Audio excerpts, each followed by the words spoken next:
Hi, my name's Gabe. This is the Embouchure Project. So why do I teach a 3-session day?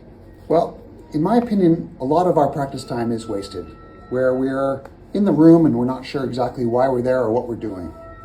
And I think the opposite. I think we should be knowing exactly why we're in the room at any given time. So I teach and try to do myself what I call the 3-session day. So the 3-session day is at any point during the day, you can do a session on technique. Let's say what I call session 1, which is that you're just establishing your technique to make it easier. So let's say you have some embouchure stuff you're working on. This is a great time to work on that, especially with a timer, a few minutes. Let's call it 6-minute timer. You're working on your embouchure. And then you work on your scales. Well, that's a great time to work on session 1 as well. And then that session's over, however long it is, 20 minutes, 50 minutes, an hour, 12 minutes. And then we can move on to session 2. Session 2 is going to be more about working on the licks, What hard stuff are you working on right now that needs to get better?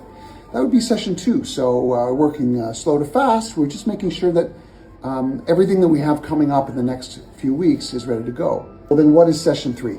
Session 3 is your chance to perform. I noticed a lot of people out there who actually never get to performing in their practicing. So if you're never getting to performing in your practicing, how are you actually learning how to do what we need to do when we need to do it? So that's when all of your work should come together. So your session 1 work where you're working on your technique, your session 2 work where you're turning that technique into hard technical passages, well then what else is there to work on? Can you do it when you need to do it?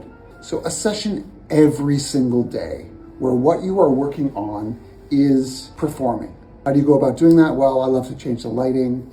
I love to have a separate stand in a corner of the room, and that's my performing stand. That's where I'm not going to think about my embouchure, where I'm not going to think about the technique, where I'm going to think about the positive distraction we've talked about on this channel. So I'm going to think about the sound and the phrase and the air. And that's when I get to make beautiful music every single day. Give it a try.